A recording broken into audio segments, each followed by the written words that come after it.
வரும் ஜூலை 29 ஆடி பௌர்ணமி அன்னைக்கு எல்லாரும் ஏதேதோ வாங்கிட்டு இருப்பாங்க. ஆனா இந்த ஒரு பொருளை மட்டும் தவறாக கூட வாங்கிடாதீங்க. பொதுவாவே ஆடி பௌர்ணமிங்கிறது முருகன், பெருமாள், சிவன், குலதெய்வம், அம்மன் மற்றும் பிரபஞ்சத்தின் பரிபூரண அருளும் லக்ஷ்மி கடாட்சமும் நிறைஞ்ச ரொம்ப விசேஷமான நாள்.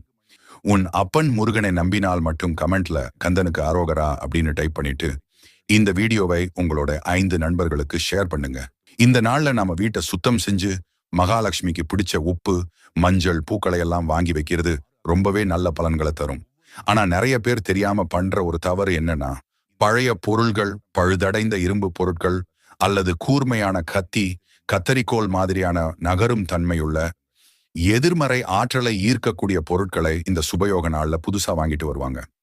ஆன்மீக ரீதியாகவும் வாஸ்து ரீதியாகவும் ஆடி பௌர்ணமி போன்ற அதிர்வுகள் நிறைந்த நாட்கள்ல கூர்ம